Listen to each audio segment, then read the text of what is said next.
పేదవాడికి రక్షకుడు, మనకు కొండంత అండగా నిలిచేవాడు, మనసులో తలచిన వెంటనే గుండెల నిండా ధైర్యాన్ని నింపగలిగే మహాయోధుడు, అభయహస్తంతో ఎల్లవేళలా మనల్ని కాపాడే ఆ పవనపుత్రుడిని ఇప్పుడు మనసారా స్తుతించుకుంటూ శ్రీ పంచముఖ ఆంజనేయ స్వామిగా అవతారమెత్తిన కథను దృశ్య రూపంలో తిలకిద్దాం రండి. ప్రసన్నాంజనేయం ప్రభాదిత్యకాయం ప్రకీర్తిప్రదాయం భజే బాలగాత్రం భజే పవిత్రం భజే సూర్యమిత్రం భజే రుద్రరూపం భజే బ్రహ్మతేజం. అది రామాయణ మహాయుద్ధం భీకరంగా సాగుతోన్న తరుణం. శ్రీరామచంద్రుని సారథ్యంలో వానర సైన్యంతో విజృంభిస్తూ లక్ష్మణస్వామి తనతో పోరాటం చేస్తున్న రావణుడి కుమారుడు ఇంద్రజిత్ తలని బాణంతో ఒక్క వేటుతో వేరు చేశాడు. ఇంద్రజిత్ మరణ వార్త విన్న రావణుడు ఆవేశంతో ఊగిపోయాడు. ప్రతీకారం కోసం పాతాళ లోకాధిపతి తన సోదరుడు అయినటువంటి మహిరావణుడి సహకారం కోరాడు. ప్రభాతంబు సాయంత్రమీ నామ సంకీర్తనలు చేసి నీ రూపు వర్ణించి నీ మీద నేరండ చేయ నీ మూర్తి గావించి నీ సుందరం పెంచి నీ సదా సుందరై రామ భక్తుండనై నిన్ను నే గొల్చెదన్. నీ కటాక్షంబునం చూచితే వేడుకలు చేసితే రామురాలించితే నన్ను రక్షించితే. తంత్ర విద్యలో ఆరితేరిన మహిరావణుడి దాడి గురించి విభీషణుడి ద్వారా ముందుగా తెలుసుకున్న హనుమంతుల వారు తన ప్రభువుల విశ్రాంతి మందిరానికి కాపలా ఉండగా ఆ దుష్టుడు లోపలికి ప్రవేశించడానికి పలు ప్రయత్నాలు చేసి చివరికి మాయోపాయంతో విభీషణుడి రూపం ధరించి మందిరంలోకి ప్రవేశిస్తాడు. నిద్రిస్తున్న రామలక్ష్మణులను అపహరించి పాతాళ లోకానికి తీసుకుని పోతాడు.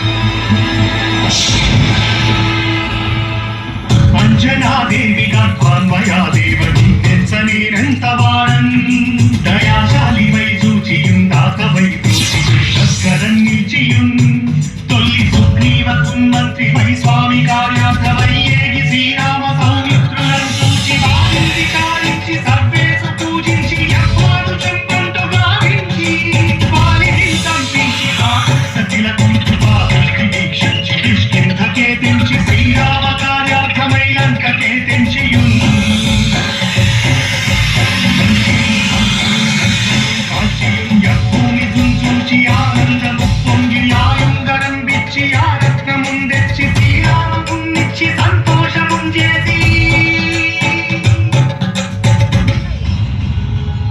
తన ప్రభువులను కాపాడుకోవడానికి వాయువేగంతో పాతాళ లోకానికి చేరుకున్న ఆంజనేయ స్వామికి సగం మొసలి సగం వానర రూపంలో ఉన్న వింత జీవి ముఖద్వారం వద్ద కాపలా కాస్తూ కనిపిస్తుంది.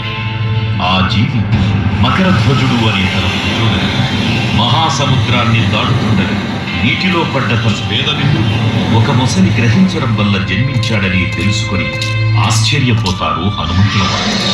తన పుత్రుడిని యుద్ధంలో ఓడించి పాతాళ లోకంలోకి ప్రవేశిస్తారు.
పాతాళ లోకంలో అడుగుపెట్టిన పవనపుత్రుడు మహిరావణ మరియు అహిరావణ సోదరులతో భీకరపు